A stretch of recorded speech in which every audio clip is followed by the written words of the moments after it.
제가 목회를 하고 여러분들을 말씀으로 섬기면서 제 마음속에 가지고 있는 기대와 기도가 있습니다. 그것은 여러분 모두가 은혜의 복음을 잘 깨달아서 성숙한 사람이 되어서 하나님의 영광의 열매를 풍성히 맺어서 하나님께 칭찬받는 성도로 천국 가게 하는 것입니다. 저는 여러분들이 성숙한 사람으로 매일매일 변화되기를 위해서 기도합니다. 그러려면은 은혜의 복음을 잘 깨달아야만 합니다. 그렇지 않으면 윤리적이고 도덕적인 사람이 되려고 하고 그러다 보면 율법의 사람이 되어져 버립니다.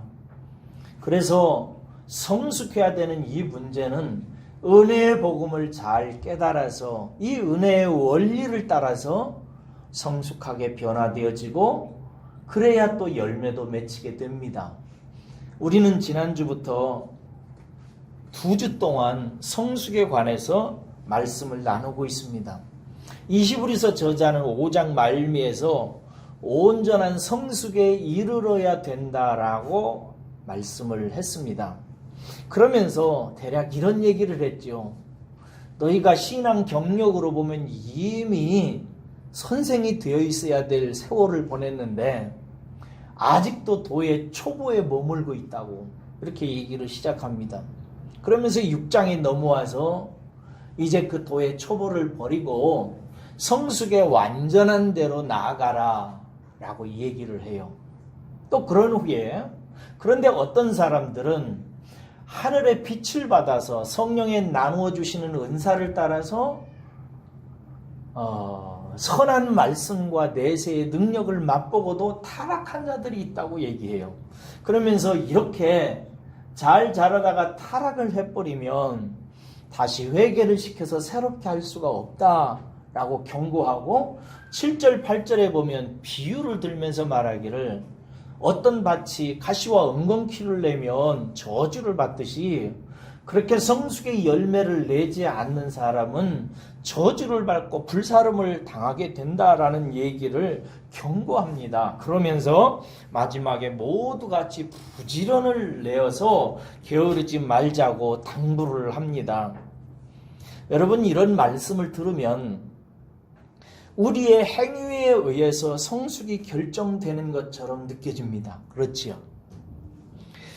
내가 어떻게 하느냐에 따라서 성숙도 결정될 뿐만 아니라 심지어 구원까지도 파탄날 수 있는 것처럼 느껴집니다. 사실 성경을 읽다 보면 이런 뉘앙스를 풍기는 말씀들이 굉장히 많아요. 예를 들어서 마태복음 3장 10절 같은 경우에 이런 말씀이 있어요. 좋은 열매를 맺지 아니하는 나무마다 찍어서 불에 던지게 될 것이다 라고 얘기하는 거예요. 만약에 너희가 성숙의 열매, 성화의 열매를 맺지 않으면은 무슨 말같이 느껴져요? 지옥에 떨어지게 된다 라고 하는 말씀처럼 느껴진단 말이에요. 그러므로 이런 말씀을 들을 때 복음으로 잘 이해하지 못하면 내 행위가 모든 것을 결정한다고 여겨지게 돼요. 그래서 결국 자기의 행위로 하나님 앞에 서려고 하는 도덕적이고 율법적인 행위에 주력하는 율법 성도가 되어져 버려요. 그러면 정말 가라지가 되게 되는 거죠. 그러므로 여러분 복음을 잘 이해하셔야 됩니다. 뭘 잘 이해해야 된다고요? 복음을 잘 이해해야 된다는 거예요. 은혜의 복음이요. 여러분 왜 복음이라고 합니까? 이 복음이 기쁜 소식이기 때문이지요. 그리고 기쁜 소식이란 뜻의 원의는 원래 의미는 우리의 육신이 연약해서 할 수 없는 그것을 하나님께서 아들을 통해서 성취하셨다는 거예요. 그리고 아들을 통해서 완성하신 그 하나님의 놀라운 의를 믿는 우리에게 성령의 역사와 인도하심을 통해서 우리가 받고 우리의 것이 될 수 있도록 하신다는 뜻이에요. 성숙의 문제도요, 여러분. 근본적으로 우리의 노력의 문제가 아니라 은혜의 문제예요. 뭐의 문제라고요? 은혜의 문제라는 사실을 잘 깨달으셔야 돼요. 그 단초가 이미 6장 3절에 나와 있어요. 6장 3절 보세요. 거기 보면 6장 1절부터 저자는 도의 초보를 버리고 완전한 대로 성숙한 완전으로 나아가라고 한 다음에 3절에서 하나님께서 허락하시면 우리가 이것을 하리라 라고 해요. 그러니까 우리의 성숙이 단순하게 우리의 노력과 열심과 다짐의 문제가 아니라 근본적으로 어디서부터 시작된다는 거예요? 하나님으로부터. 그렇지요. 하나님이 허락하셔야 되는 문제고 하나님이 하셔야 되는 문제로 이 히브리서 저자는 우리에게 말하기 시작하는 거예요. 결정적으로 9절을 보세요. 거기 보면 7절 8절에서 가시와 엉겅퀴를 내면 버림을 당하고 저주를 받아 불사름이 된다고 말한 후에 9절에서 뭐라고 불러요? 사랑하는 자들아 이렇게 불러요. 사랑하는 자들아 이렇게 불러요. 부른 다음에 우리가 이같이 말하나. 이게 무슨 말이에요? 마치 우리에게 모든 게 달려있는 것처럼 무섭게 이렇게 말하지만 그 다음에 너희에게는 이보다 더 좋은 것, 곧 구원에 속한 것이 있음을 확신한다 라고 얘기해요. 여기서 구원에 속한 것이라는 말은 무슨 뜻이라고 그랬어요? 구원에 달려있는 것, 구원에 붙어있는 것이라고 하는 뜻이 있다고 지난주에 말씀을 드렸어요. 감자 줄기를 잡아 뽑으면 그 밑에 뭐가 딸려 올라와요? 감자들이 주렁주렁 달려서 딸려 올라오잖아요. 그와 마찬가지로 우리의 성숙의 문제는 구원에 달려있는 문제라 이 말이에요. 구원받은 사람에게서 나타나는 자연스러운 열매들이 성숙이라는 거예요. 성숙 따로 구원 따로 이것도 아니고 우리가 성숙을 잘 해가지고 열매를 많이 맺으면 구원받고 칭찬받는다 이런 얘기가 아니라 모든 구원과 성숙의 열매는 어디에 달려 나오는 거라고요? 구원에 달려있다 이 말이에요.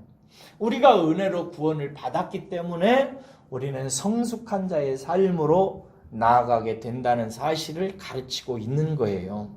그러므로 성숙이 구원에 속한 것이라는 말은 성숙도 구원의 결과로 맺히는 것이라는 얘기입니다. 오늘은 이 성도의 성숙이 하나님의 약속의 결과임을 꼭 알아야 됩니다. 오늘 설교를 통해서. 다시 한번요. 성도의 성숙이 뭐의 결과라고요? 약속의 결과라고. 하나님의 약속의 결과로 성숙이라고 하는 열매가 우리에게 맺힌다고 하는 사실을 알아야 돼요.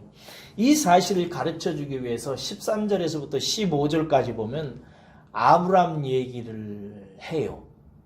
우리 13절부터 15절까지 읽을까요? 함께 읽습니다. 시작. 하나님이 아브라함에게 약속하실 때에 가리켜 맹세할 자가 자기보다 더 큰 이가 없으므로 자기를 가리켜 맹세하여 이르시되 내가 반드시 너에게 복주고 복주며 너를 번성하게 하고 번성하게 하리라 하셨더니 그가 이같이 오래 참아 약속을 받았느니라. 아멘. 여러분, 아브라함이 100세에 이르러서 이삭이라고 하는 아들을 낳은 것을 잘 아시죠? 그런데 이것이 여러분 아브라함과 그의 아내 사라의 육체의 능력의 결과가 아니라는 사실을 아실 거예요. 그들의 아기를 낳기는 낳지만 그들의 몸이 아이를 만들어낼 만한 육체가 아니었어요. 그렇죠?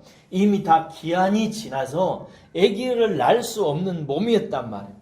그러면은 아브라함과 사라가 어떻게 아들 이삭을 얻게 되었는가? 그것은 하나님께서 내가 너에게 복주고 복주며 너를 번성하게 하리라 라고 하시는 하나님의 약속을 따라서 번성하는 민족의 자식을 얻게 된 거란 말이에요. 그러므로 아브라함은 이 약속을 믿고 오래 참아 약속을 받았다는 이야기입니다. 여러분, 성도의 성숙도 마찬가지라는 얘기예요. 성숙은 근본적으로 사람의 일이 아닙니다. 사람이 내가 오늘부터 성숙해야지 라고 해서 성숙되어지는 문제가 아니에요. 물론 윤리와 도덕에서는 성숙이 나타날 수 있습니다. 그러나 사람이 근본적으로 바뀌는 일은 결심한다고 다짐한다고 노력한다고 사람의 속 내면이 바뀌어지지는 않아요.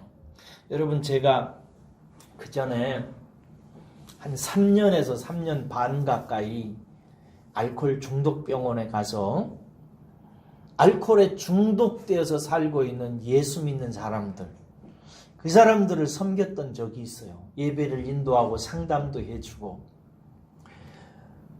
예수 믿는 사람도 알코올 중독에 그렇게 많이 걸려요. 조심해야 됩니다. 근데 그들을 섬기면서 제가 하루는 어떤 성도님을 알코올 중독 환자를 상담을 하려고 장소가 필요해가지고 의사 선생님에게 장소를 좀 잠깐 안내해 달라고 했더니 의사 선생님이 장소를 안내하면서 저에게 이렇게 얘기를 해요. 목사님, 상담하시고 하시는 것은 좋은데 안 변합니다, 목사님. 그러면서 한마디 더 해요. 목사님은 어떻게 생각할지 모르지만 사람은 안 변합니다. 그러더라고요. 제가 그래서 맞습니다. 그랬어요. 맞습니다. 사람은 안 변합니다. 그런데 여러분, 오늘 본문 말씀은 이런 인간적인 경험을 뒤집는 말이 나와요.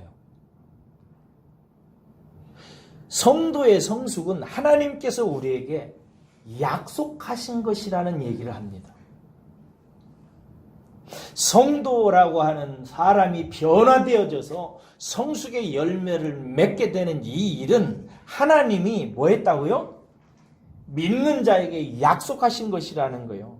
아브라함이 100세의 아들을 얻은 것은 인간적으로는 불가능한 일이었지만 하나님께서 약속하셨고 약속의 결과로 아브라함과 사라가 아이를 낳았듯이 하나님께서 우리를 성숙하게 하시는 그 일도 하나님께서 약속하신 것이라는 거예요. 다만 한 가지 우리 편에서 기억해야 될 게 있다 이거예요. 기억해야 될. 그게 뭐냐면 사람 편에서 이 하나님의 약속은 어떻게 받냐면 오래 참음을 통해서 받는 거라고 얘기하고 있어요. 오늘 본문 말씀에 보니까 오래 참는 거예요. 하나님께서 부르신 성도를 반드시 사람 만들어 가시는데 저는 그거 많이 보거든요. 성도들이 변하는 거. 반드시 그렇게 만들어 가시는데 하나님이 그렇게 하시는 것을 그 약속을 믿고 우리 편에서 어떻게 반응하고 태도를 가져야 되는가? 오래 참으라는 거예요. 그런데 여러분, 여기서 오래 참음에 대한 오해가 있어가지고 두 가지 정도는 바로 잡아야 돼요. 여러분들이 오래 참음이다 이러면 그냥 참고 가만히 있는 것이라고 생각하기 쉬워요. 그래서 오래 참음, 즉 인내라고 하는 이 단어가 무슨 뜻인지를 알아야 되고, 두 번째는 대체 참는데 무엇에 대해서 참느냐 하는 것은 아셔야 돼요. 여기서 오래 참음은 인내를 말하는데요. 인내라고 하는 단어를 여러분이 오늘 이 아침에 잘 이해하셔야 돼요. 우리 야고보서 한번 가봐요. 야고보서 1장 2절에서 4절 보시기 바랍니다. 신약성경 야고보서 1장 2절에서 4절 가보세요.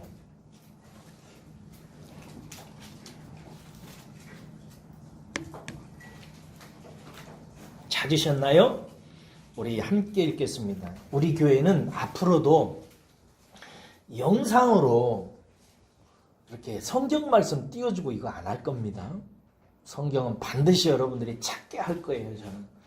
저는 한국교회에서 성도들에게 서비스를 너무 잘해줘가지고 성경 읽을 때도 영상으로 딱 띄워주고 이러는데 저는 그렇게 안 할 겁니다. 성경을 찾으십시오. 그게 여러분들에게 더 유익이고 더 좋은 서비스입니다. 자, 거기 야고보서 1장 2절에서 4절을 보십시다. 읽겠습니다. 시작. 내 형제들아 너희가 여러 가지 시험을 당하거든 온전히 기쁘게 여기라. 이는 너희 믿음의 시련이 인내를 만들어내는 줄 너희가 알미라. 인내를 온전히 이루라. 이는 너희로 온전하고 구비하여 조금도 부족함이 없게 하려 함이라. 다시 보세요. 형제들아 부르면서 시험을 당하거든 기쁘게 여기라 이렇게 말씀하신 후에 이는 믿음의 시련이 인내를 만들어낸다. 이거 너희들이 다 아는 것이다 라고 말합니다. 그러면서 인내를 온전히 이루라 라고 말하는데 그 이유에 대해서 너희로 온전하고 구비하여 조금도 부족함이 없게 하려 함이라. 온전한 성숙된 사람이 되게 하기 위해서라는 거예요. 그러면서 인내를 온전히 이루라고 얘기해요. 여기 보면 온전하고 부족한 사람, 즉 성숙한 사람을 만들어내기 위해서 우리에게 요구하는 게 있어요. 인내를 온전히 이루라. 그러므로 여기서 인내를 온전히 이루라는 말은 끝까지 그냥 하고 참고 계속 있으라는 말이 아니에요. 그런 뜻이 아니에요. 인내라는 말은 우리가 잘못 오해하는 경우들이 너무 많아요. 너 참아 이러면은 그냥 계속 참으라는 말인 줄 알고 있어요. 근데 여러분 그 뒤에 야고보서 1장 2절부터 4절까지 읽었는데 5절, 6절 보세요. 거기 보면 뭐라고 얘기하냐면 그러면서 환난을 이기려면 지혜가 있어야 된다고 거기 나와요. 그렇죠? 지혜 이야기를 하는 거예요.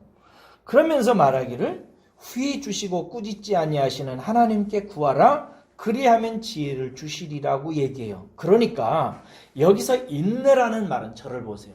인내라는 말은 무슨 말이냐면 너희들이 시련 속에서 참고 인내함으로 말미암아 온전히 성숙한 사람이 되어져 가게 되는데 이때 인내한다는 말은 지속적으로 기도를 해가지고 그 시험을 참고 피할 수 있는 지혜를 얻으라 이 말이에요. 그러니까 야고보서 1장에서 인내하라 온전히 인내를 이루라는 말은 계속해서 참으라는 말일 뿐만 아니라 계속해서 하나님께 기도해서 우리가 당하는 시련을 피하고 이겨낼 수 있는 지혜를 얻는 삶을 지속적으로 살아가라 하는 이런 뜻이에요. 제가 좀 더 쉬운 예로 설명을 할게요. 제가 학교 다닐 때 중학교 때도 그렇고 고등학교 때도 그렇고 제 책상 앞에는 항상 이 단어가 쓰여져 있었어요. 두 단어인데 그 중에 한 단어가 뭐냐면 인내는 쓰다 그러나 열매는 달다. 이 말 우리 많이 했죠 옛날에. 인내는 쓰다 그러나 열매는 달다 이렇게 돼 있어요. 거기서 인내는 쓰다라는 말이 무슨 말이에요? 인내하자는 얘기잖아요. 그래야 나중에 단열매 즉 좋은 성적을 받게 된다 이런 뜻이죠. 근데 거기서 인내하자라는 말은 가만히 있자는 말이에요. 그러면 나중에 좋은 성적이 나오나요? 아니지요. 거기서 인내하라는 말은 무슨 말이에요? 공부를 계속해서 하기가 힘든데 힘들어도 참고 견디면서 계속해서 공부하는 일을 꾸준히 하자 이거예요. 이게 인내라 이 말. 가만히 있는 것이 아니라 그 결과를 따기에 유익한 선한 행동을 계속해서 하자는 거예요. 그 일이 어려우니까 참고 해야 된다 그런 뜻이란 말이죠. 그러면 무엇에 대한 오래 참음인가? 무엇을 그리 인내해야 성숙에 이르는가? 이게 이제 우리가 이해해야 되는 거예요. 이미 앞에서 저자는 온전한 성숙의 길을 말했어요. 무슨 말을 했어요? 젖을 먹지만 말고 단단한 음식을 먹어라 이런 얘기한 거 기억하시죠? 단단한 음식을 먹어라. 그 단단한 음식은 무슨 음식이라고 그랬어요? 깨물어야 되는 음식이란 말이에요. 씹어서 소화해서 먹어야 되는 음식이란 말이에요. 자, 그러면 이것을 영적인 의미로 해석을 하면 무슨 뜻이라고 그랬어요? 하나님의 말씀을 어려운 말씀을 묵상하는 거라고 그랬단 말이에요. 지속적으로 이렇게 묵상하는 거예요. 자, 이런 뜻이에요. 이렇게 하나님께서 성도를 반드시 성숙하게 하신다고 하는 약속을 믿고 지속적으로 말씀을 묵상하라는 거예요. 그것이 제법 어려운 일이기 때문에 그래서 인내라고 표현을 한 거란 말이에요. 그래서 지속적으로 말씀을 묵상하게 되면 온전한 성숙에 이른다고 하는 것이 하나님의 약속이라는 거예요, 여러분. 누가 성숙에 이르는가? 하나님의 말씀을 계속해서 묵상하고 생각하는 사람이 변하기 시작하는 거예요. 제가 요즘에 유심히 보는 한 권사님이 계세요. 우리 교회 성도님은 아니에요. 다른 교회 성도님인데 지금 한 석 달째 우리 교회에 새벽 예배를 나오세요. 근데 이분이 어느 날 저에게 부탁을 하는 거예요. 목사님, 제가 오후에 와서 기도도 하고 큐티도 하고 싶은데 장소가 필요해서 그런데 와서 불 켜고 한두 시간 할 수 있도록 오후 3시에서부터 4시나 5시 언제든지 와서 좀 할 수 있도록 허락해 달라고 하더라고요. 그래서 저야 그렇게 좋은 일 하시면 얼마든지 하시라고. 그래가지고 매일 오후 3시에서 어떨 때 늦을 때는 한 6시, 7시 때쯤 한 권사님이 오세요. 그래가 저기 한성이 앉은 그 자리쯤에 앉아가지고 한 2시간에서 3시간을 묵상하세요. 오면 뭐 하냐면 찬송을 하세요. 좀 찬송을 한 20분 정도 조용히 하세요. 그리고 나서는 계속해서 말씀을 보세요. 한 1시간 반 동안을 성경책을 놓고 그 옆에다 큐티집을 놓고 노트를 놓고 무언가를 열심히 적으세요. 그러신 후에 나머지 한 3, 40분을 기도를 하시고 가세요. 어제도 와서 저기 앉아서 하시는데 어제는 유독이 오래 하시더라고요. 한 1시간 반가량을 성경 말씀을 계속해서 묵상해요. 제가 가끔 이렇게 왔다 갔다 하다 보거든요. 그러더니 나중에는 기도를 하시는데 막 우시면서 하세요. 그분은 기도할 때마다 늘 우세요. 그렇게. 근데 얼굴은 밝고 평화스러운 분이거든요. 근데 말씀을 보고 기도를 할 때마다 그렇게 우세요. 어제는 제가 이 방에서 설교 준비를 하고 있는데 그분이 통곡을 하면서 우세요. 영화하면서. 뭘 하고 나서? 하나님의 말씀을 보고 뭐라고 기도를 하시냐면 하나님, 나를 변화시켜 달라고, 나를 새롭게 해달라고. 이 말씀처럼 내가 그런 사람이 되기를 원한다. 제가 그렇게 통곡하면서 자기 자신이 변화되기를 소원하면서 자기 자신이 좋은 사람이 되기를 소원하면서 자기가 하나님의 온전한 딸이 되기를 소원하면서 그런 본문 말씀을 한참 묵상하고 이렇게 하나님의 말씀을 묵상하면 그 말씀이 감화된단 말이에요. 마음속에. 마음을 깊이 젖어들게 된다면 그렇게 젖어든 다음에 기도를 하게 되면 기도가 터지기 시작하거든요. 그러면서 무슨 돈 달라고 우는 것도 아니고 병 고쳐달라고 우는 것도 아니고 자식 성공시켜달라고 우는 것도 아니고 속썩이는 남편 정신 차리게 해달라고 기도하는 것도 아니고 다른 사람 변화되게 해달라고 기도하는 것도 아니고 자기 부족함을 용서해달라고. 내가 부족한 거 죄송하다고. 그러면서 하나님 앞에 기도하는 거예요. 제가 어제 그 기도를 가만히 들으면서 저도 같이 기도했어요. 하나님, 저 권사님의 기도를 꼭 들어주십시오. 꼭 들어주십시오. 제가 기대가 되더라고요. 여러분, 하나님의 약속이 뭐냐? 간단히 이거예요. 하나님께서 예수 그리스도의 이름으로 불러가지고 구원한 성도들은 하나님이 반드시 변화시킨다는 약속이에요. 내가 그렇게 하겠다. 그런데 너희들도 같이 따라오라 이거예요. 어떻게 따라오는 거예요? 인내하라. 인내하라는 것은 무슨 얘기예요?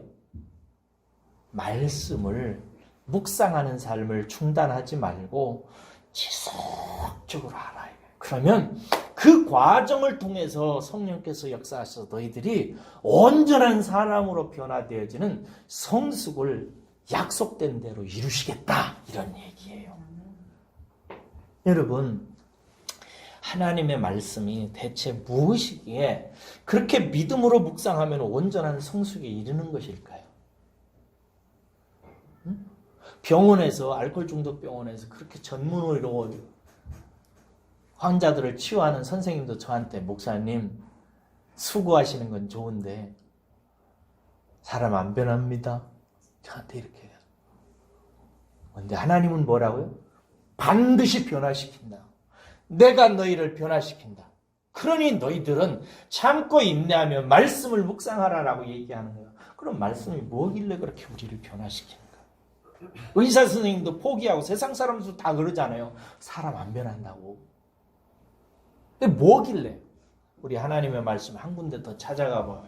디모데후서 3장 16절 17절입니다. 디모데후서 3장 16절 17절입니다.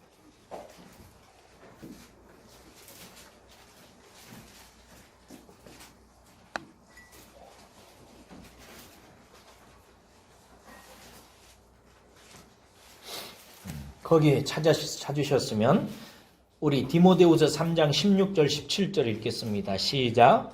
모든 성경은 하나님의 감동으로 된 것으로 교훈과 책망과 바르게 함과 의로 교육하기에 유익하니 이는 하나님의 사람으로 온전하게 하며 모든 선한 일을 행할 능력을 갖추게 하려 함이라. 여기 보면요, 모든 성경이 하나님의 감동하심으로 기록된 거래요. 그러면서 말하기를 성경이 교훈도 하고 책망도 하고 바르게 고쳐내놓기도 하고 의로 교육하는데, 이렇게 하는 것은 하나님의 사람으로 온전하게 하면 하나님의 사람으로 온전히 성숙시킨다 이 말이에요. 그렇게 해가지고 모든 선한 일을, 유익한 일을, 지혜로운 일을 행할 능력을 갖추게 한다 이 말이에요. 그 일을 하기 위해서 성경이 뭐예요? 첫째, 교훈한다. 교훈은 뭐예요? 무엇이 선이고 무엇이 악인지를 가르쳐주는 것을 교훈이라고 하는 거예요. 성경을 보면 그 속에서 우리는 교훈을 발견하게 돼요. 무엇이 선이고 무엇이 악이고 무엇이 나에게 유익하고 무엇이 나를 나쁘게 하는지를 발견하게 해요.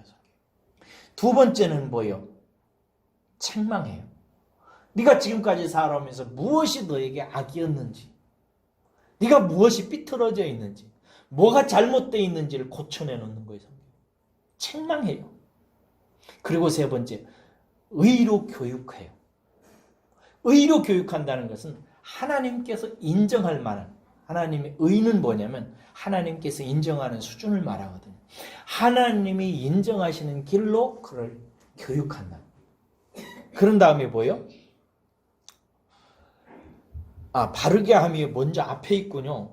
교훈과 책망과 바르게 함. 바르게 하는 건 뭐냐면 굽어져 있는 거, 휘어져 있는 거, 잘못된 것을 바르고 올바르게 편다는 뜻이에요.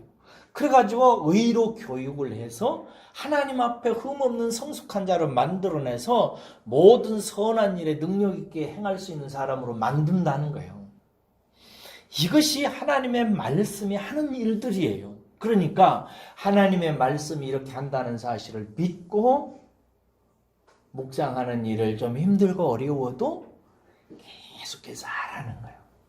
그렇게 하다 보면 하나님께서 반드시 너희들에게 약속한 약속을 이루시는 날을 보게 될 것이라는 얘기예요. 이렇게 말해도 성도들은 마음속에 정말 그런가? 에이, 목사님 사람 안 변해요, 이럴 수 있어요. 그렇게 자꾸 이 얘기를 하니까 오늘 16절을 보세요. 16절에 보면 이렇게 다투지 못하도록 하시려고 아예 하나님이 맹세하셨어요. 맹세를 하는데 어떻게 맹세하느냐? 사람마다 자기보다 더 권위 있는 것에 두고 맹세를 하잖아요. 내가 우리 아버지 성함을 두고 맹세한다, 뭐 이런 식으로 하잖아요. 근데 하나님은 당신이 제일 높으시고 존귀한 분이기 때문에 다른 것을 빗대어서 맹세할 수 없어서 오늘 13절에 보니까 자기를 두고 맹세하시잖아요. 그리고 또 소망을 얻으려고 피난처를 찾는 우리에게 큰 안위를 받게 하시려고 맹세하셨다는 거예요. 여기서 소망을 얻으려고 피난처를 찾는다는 말이 무슨 뜻이냐면 말씀으로 온전하게 성숙될 수 있다는 이 소망이 어떠한 사람들의 논쟁이나 공격에도 보호받게 하는 피난처가 뭐냐? 곧 하나님이 맹세하셨다는 거예요. 어떤 사람이 당신 하나님의 말씀이 우리를 성숙하게 된다고? 진짜? 사람 안 변한다고 의학자들이 다 얘기하는데 막 이런단 말이야. 내가 경험해 보니까 사람 안 변해. 자꾸 이런 논쟁이 일어난단 말이야. 이런 논쟁에서 확실하게 종지부를 찍는 게 있다. 그건 뭐냐면 두 가지인데, 하나는 하나님께서 약속하셨다는 거고, 또 하나는 뭐예요? 하나님이 자기를 두고 맹세하셨다는 거예요. 하나님이 자기를 두고 맹세하셨으면 이것은 되는 거예요, 안 되는 거예요? 되는 거예요. 저도 어렸을 때 우리 어머니가 시장 갈 때요, 돌아올 때 사탕 가지고 올게 그러면은 제가 믿었어요. 왜? 그거 뭐 맹세하고 자시고 하지 않아도 우리 어머님이 그렇게 약속을 한번 하면은 올 때 그 옛날 사탕은 굉장히 컸어요. 그죠? 입에다가 넣으면 막 볼이 막 나오도록 했어요. 그걸 몇 개 사가지고 내가 그 장에서 돌아오는 엄마한테 뛰어가면은 엄마가 그 속치마에서 꺼내가지고 여기다 쏙 넣어줬어요. 그거 받아 먹으려고 저는 우리 어머님이 시장에 갈 때 약속하셨던 그 약속을 믿고 하루 종일 참고 견뎠어요. 근데 만약에 엄마 정말 그래? 정말 엄마가 그 약속을 지킬 거야? 자꾸 이렇게 얘기하는 경우도 있단 말이에요. 나와 같은 사람이 아니라 어떤 못돼 먹은 자식놈이 그때 엄마가 그렇게 얘기하는 거야. 내가 사탕 안 사다 주면은 내가 장을 지진다 임마. 이게 맹세란 말이야. 이러면 확실한 거잖아요. 그렇죠? 여러분, 하나님이 자기를 두고 맹세하신다. 확실한 건 아닌 말이죠. 하나님의 맹세는 그러므로 말씀으로 온전한 성숙에 이룰 수 있다는 하나님의 확증이고 보증이라고 본문 말씀에 나와 있어요. 네. 그러면은 어느 정도로 성도가 성숙될 수 있는가? 대체 사람이 변하면 어느 정도 수준에 이를 수 있는가? 여기 19절, 20절을 보세요. 19절, 20절에 보면 휘장 안으로 들어간대요. 우리 읽어볼까요? 19절, 20절 마지막으로 시작. 우리가 이 소망을 가지고 있는 것은 영혼의 닷 같아서 튼튼하고 견고하여 휘장 안에 들어가나니 그리로 앞서가신 예수께서 멜기세덱의 반차를 따라 영원히 대제사장이 되어 우리를 위하여 들어가셨느니라. 여기 보세요. 이 확실한 소망을 붙들고 들어가면은 영혼의 닷 같아서 항구에다가 배를 흔들리지 않도록 닷을 내리잖아요. 그럼 배가 어떤 풍랑에도 흔들리지 않는단 말이에요.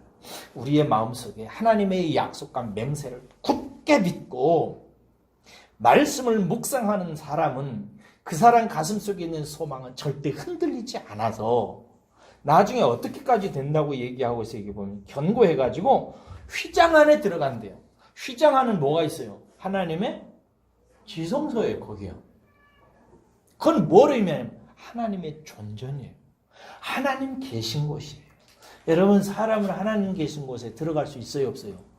못 들어가요. 죽어요. 그런데 휘장 안에 들어간대요. 이 말은 무슨 말이냐? 하나님 앞에 설 수 있는 수준이 된다 이거예요. 흠도 티도 없이 완전한 사람으로 선다 이거예요. 하나님과 방불한 사람으로 선다 이거예요. 무엇이? 하나님의 말씀을 묵상하는 삶이 하나님 앞에 딱 세운다 이거예요. 조금도 흠이 없는, 하나님께서 조금도 의롭지 못했다고 끄집어낼 수 있는 것이 전혀 없는 사람으로 하나님께서 받아주시는 수준에까지 이른다는 거예요. 그 수준에 들어가신 분이 딱 한 분이에요. 그 뒤에 20절에 누구라고 되어 있어요? 예수님이 멜기세덱의 반차를 따라서 그 지성소에 들어갔다. 누구에 앞서서? 우리들에 앞서서. 그러니까 우리가 들어갈 수 있다는 얘기, 없다는 얘기요. 우리도 들어갈 수 있다.